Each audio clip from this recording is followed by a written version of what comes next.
Talks, hoje aqui internacional, né? Estou com uma presença aqui do meu querido Renato.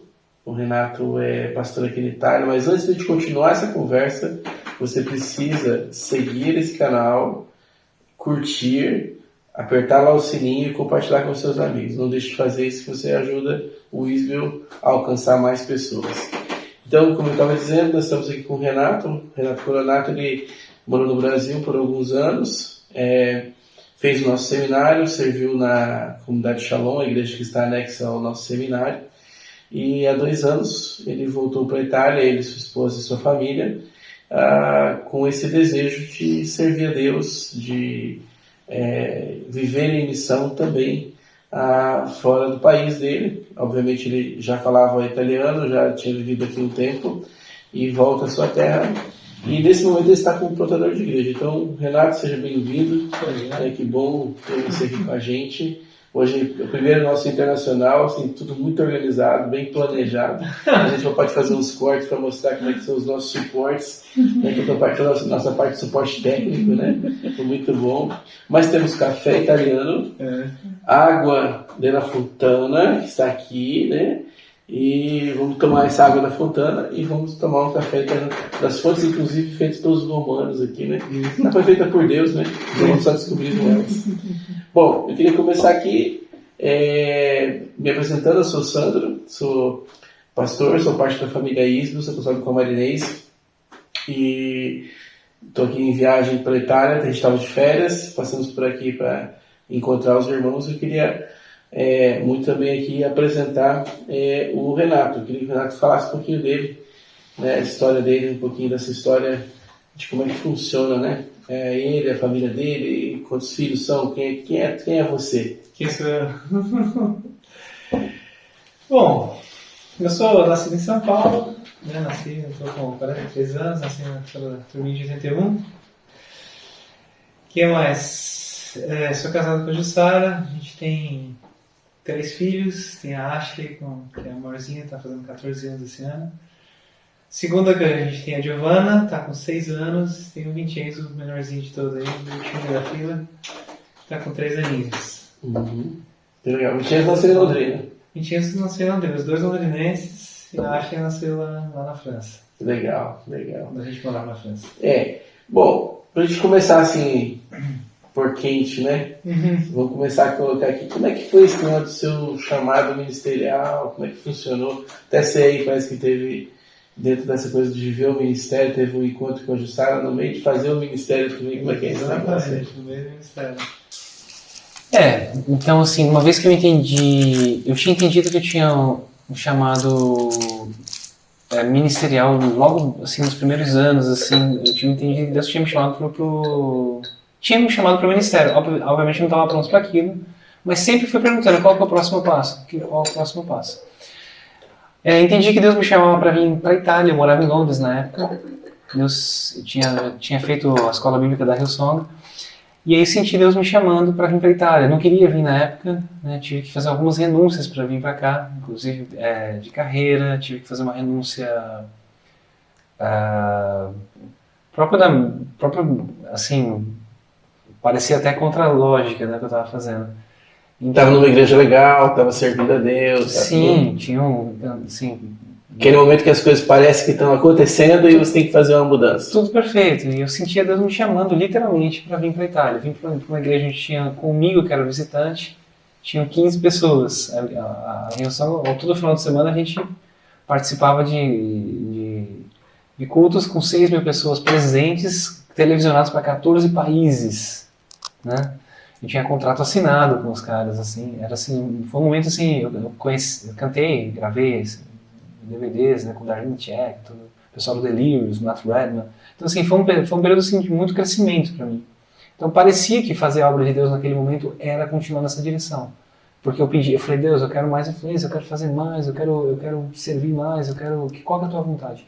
Senti que Deus me trouxe para a Itália, um lugar onde tinha a igreja de 15 pessoas, 4 igrejas na cidade inteira, né? E sem um grande relacionamento assim, sem um conhecimento uma da outra. Um lugar assim, bem do interior, assim, É uma cidade de 4 km². Então, assim, bem pequenininha. Mas sempre com a visão clara que estava ali para servir a Deus. Fiquei aqui 8 anos, né, Na primeira vez? nessa primeira vez. E um dia, um pastor da época, que estava aqui na época, ele mandou um casal de pastores para abrir uma igreja lá em Paris. Eles tinham um desejo de abrir a missão tinha o desejo de abrir uma igreja em Paris e não tinha pastor. Então eles foram perguntando nas igrejas que pertenciam à missão, e aqui de Treviso tinha um casal. E eles mandaram que inclusive eu conhecia eles. Inclusive você morou na casa deles. Morei na casa deles. É. Na casa deles. Que legal, cara. A gente servia com os adolescentes quando eu cheguei com 20 e poucos anos aqui, a gente servia, eu ministrava louvor e eles pregavam, faziam todas as atividades com os adolescentes. Então a gente trabalhou para Deus muitas ocasiões, né? Eles foram para a França, já como pastores, para abrir essa igreja. E no início eles não tinham um ministro de louvor. Eles me chamaram para ir lá um final de semana e fui lá. Naquele primeiro final de semana que eu fui lá para ministrar louvor, eu já conheci a Jussara lá, que alguns anos depois se tornou minha esposa. Pois é, né? Pois é. E, bem, e aí nesse tempo, logo depois você foi para a França, é isso? Não. Depois desse tempo, depois que eu conheci ela, eu entendi que meu tempo aqui tinha acabado. Eu tentei voltar para a Inglaterra na minha velha vida, porque eu tinha falado com Deus que quando acabasse a minha missão na Itália, eu queria voltar para Londres e continuar onde eu tinha parado. Uhum. Mas a gente sabe que com Deus não é assim, né? Deus, ele sempre leva a gente para o melhor dele. Ele continua sempre abrindo, ele abre portas, ele escreve de um jeito que a gente vai entendendo depois, né? Então, de novo, na lógica, me parecia que a direção era aquela. Só que cheguei lá e entendi, não era para mim lá. Fui para a França, onde eu entendi realmente, através de buscar Deus em oração e renúncias também de vontades pessoais, eu fui entendendo que o direcionamento novo de Deus para minha vida era para a França, né? Fui para lá e lá eu acabei que a gente namorou, noivou, casou e pronto. Uhum. E conta como é que é essa história da ida para o Brasil e essa conexão, essa intersecção com o seminário, com o Israel. É legal. Aqui, de novo, olha que tem alguns princípios que se repetem, olha que interessante. Depois que nesse momento, houve um momento de estabilidade, né, tanto financeira quanto ministerial. Eu comecei a fazer outros amigos, né, conhecia outros pastores, né, fui fazendo sempre mais network dentro da Hillsong de Paris. Interessante, conheci aquele pastor, parecia de novo que minha vida tinha estabilizado e que o ministério era realmente aquele. Mas eu sentia que eu tinha chegado em alguns limites na minha vida ministerial, né? Que ela sempre tinha essa ferramenta forte do louvor. Eu também pregava de vez em quando em alguns eventos da igreja. Eu fui líder de jovem por muitos anos, né? Aqui na Itália, então eu trabalhei, né? Tinha que trazer mensagens, estudos, né? Então, houveram esses momentos e eu me encontrei em alguns limites, né, tanto de conhecimento como própria desenvoltura em algumas áreas. E a gente tinha vindo aquela mentalidade que eu vou orando aí, vou pedindo a Deus e Deus vai dando mais, vai ensinando mais. E que tem lá um certo, Sim. Tem um certo grau de funcionalismo aqui, mas assim, a espada quando está afiada, ela corta melhor, né? Então, assim, eu sentia realmente chamado claro de Deus que eu tinha que estudar. Então, eu comecei a tentar estudar para realmente melhorar aquilo que eu entendia que Deus tinha me dado. Mas, por algum motivo, eu não consegui fazer isso na França. E, através de uma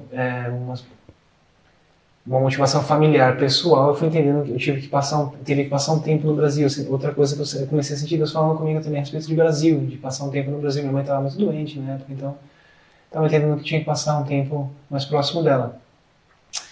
Não conseguindo estudar online, tive algumas dificuldades, ou até mesmo ali em algumas escolas que eu achei que eram possíveis lá na França. eu fui deixando de lado esses projetos, mas sempre com a cabeça que eu tinha que estudar, que era o próximo passo do ministério. Quando eu cheguei em Londrina, a gente foi para Londrina porque minha família estava lá, minha mãe estava lá, meu irmão mora lá até hoje, né, governo lá. Sim. Então a gente tentou estabelecer a vida lá e eu pensei, eu sabia que eu tinha que procurar um lugar para continuar estudando, para eu estudar teologia. Eu sabia que uma das coisas que eu tinha que fazer no Brasil era estudar teologia. E eu comecei a procurar. E através de uma indicação de uma amiga que nem era cristã, eu falei que por que você veio para o Brasil? O que você veio fazer aqui? Eu vim aqui, assim, entendi que tinha que estar aqui agora, né? Conversei para ela que era cristão, estava estudando. E eu vim aqui porque eu vou estudando no seminário. E ela, que nem era cristã, falou assim, mas tem um aqui na frente, aqui. E aonde? Ela falou, aqui na frente. Aqui, eu olhei aquelas 4 letras, o que é esse negócio aí, né? O que significa isso, né? Isso não era foi no 2017, né? Então não tinha a visibilidade que tem hoje, né? Que legal, que Assim, legal. mesmo. E qual foi a relevância desse tempo, né? São alguns anos, né, dentro do seminário, estudando, servindo a Deus. Como é que foi esse? Foram maravilhosos, foram anos assim de desenvolvimento pessoal. Eu tive eu pude ver assim notoriamente, principalmente para as pessoas que me conheceram quando eu estava aqui, agora que eu reencontrei esses amigos, esses irmãos de igreja que eu encontrei, eles viram um outro Renato quando eu cheguei aqui de volta. Porque aquilo que eu achei mais interessante foi que existe uma diferença entre formação e informação. Então, por exemplo, hoje em dia na internet tem muita informação, mas a formação, né, ganhar uma nova forma, isso leva tempo. Então, esse caminho que eu fiz lá no ISPRO, com todas as aulas que foram ministradas e toda a experiência completa, né, toda completa mesmo, assim, até o jardim, tudo foi importante e tudo foi usado na mão de Deus, assim, para formar uma nova pessoa. Então, assim, hoje eu posso dizer que a minha forma de raciocínio, minha forma de apresentar, de próprio pregar, de apresentar as ideias cristãs, elas são bem mais estruturadas. Elas são estruturadas porque passaram pelo processo da formação. Talvez essa pergunta tenha permeado a vida de vocês nesse tempo, né? Por que a Europa e não o Brasil? É uma pergunta interessante. Ou qualquer outro lugar, né? Ou qualquer outro lugar, exatamente. Na verdade, o coração sempre foi assim, Deus, aonde que é agora o próximo passo? Porque eu percebi que Deus me pediu muitas vezes para renunciar. Eu me sentia muito estável em Londres, Deus me pediu para renunciar e vir para a Itália. Eu não queria vir para a Itália. Itália, eu teria algumas, entre aspas, desvantagens, assim, segundo o meu, tanto ministerial quanto pessoalmente. Só que depois, a gente nunca chega em segundo quando a gente põe Deus em primeiro.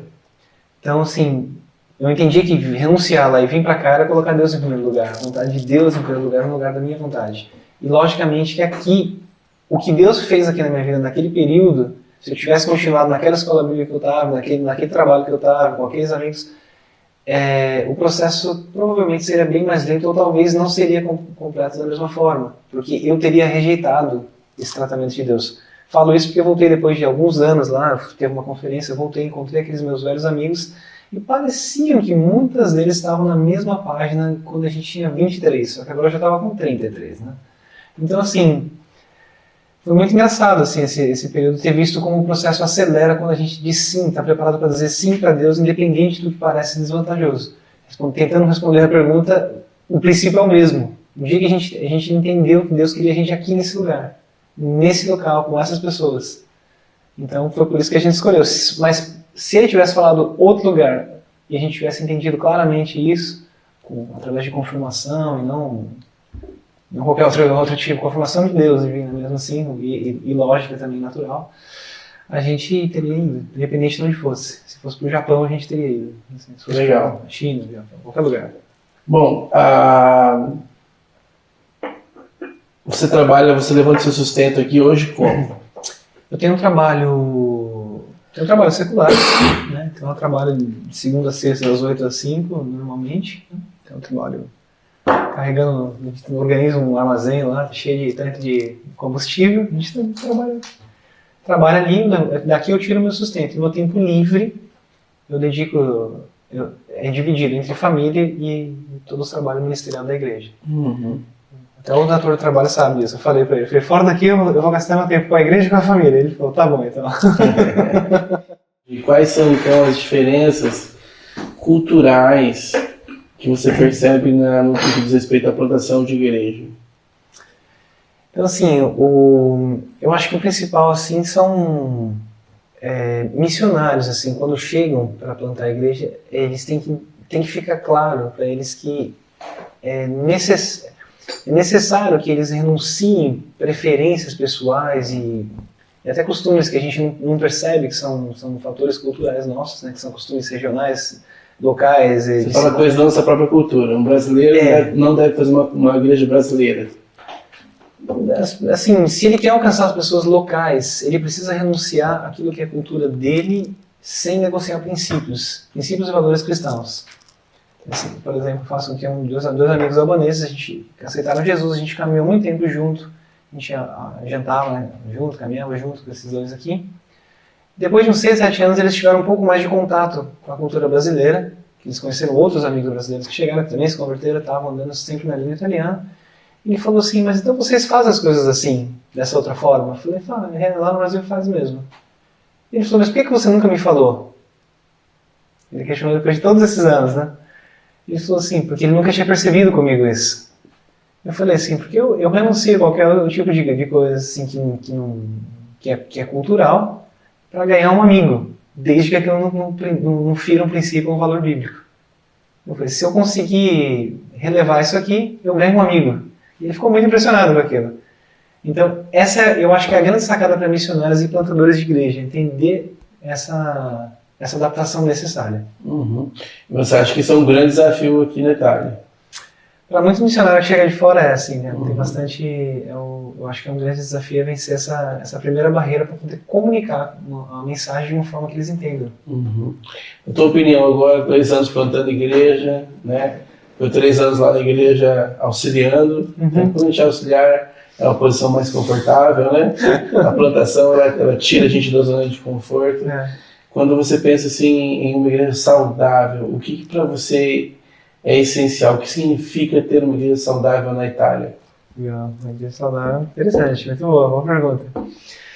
Assim, em palavras mais simples possíveis, assim, eu acho que ter uma igreja como uma família funcional, pessoas que se amam, se respeitam, independente de diferença, pessoas que caminham junto e ajudam uns aos outros a viver princípios cristãos. Eu acho que não tem muito mais do que isso, eu acho que esse aqui é uma referência. As pessoas se dando bem, entendendo que uns outros têm diferenças, tendo paciência com a curva de aprendizado um do outro, que são diferentes, alguns aprendem mais rápido, outros mais devagar.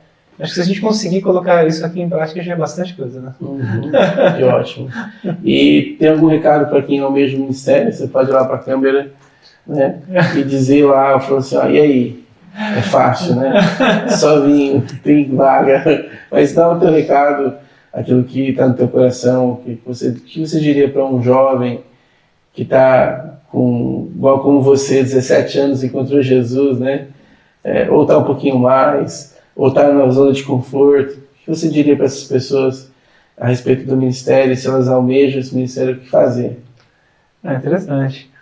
Eu acho que tudo começa na oração. Eu acho que é importante colocar tudo isso, todos esses desejos aos pés da cruz. E eu acho que se genuinamente o coração, o objetivo sempre vai ser honrar Jesus, servir a Ele, ser fiel ao chamado que Ele te deu, eu acho que Ele vai abrir porta, Ele vai chamar, você vai entender de forma clara. Só tenha a fé e a coragem de dizer sim para Jesus todas as vezes, né, que Ele te chamar. Né? Isso vem confirmado através de pastor, através de liderança, isso é uma coisa assim que vem confirmado através de paz. Né? E por mais medo, receio que a gente tenha de dar o passo, eu sempre aconselho a pedir ajuda a Deus e dar o passo, porque Deus te desenvolve, Ele te abençoa e é isso aí. Deus com Deus, a frase para mim que resume isso é isso aí: a gente nunca chega em segundo colocando Deus em primeiro. Isso aí, a gente nunca chega em segundo colocando Deus em primeiro. Ótima palavra aqui do Renato. Que alegria, Renato, obrigado.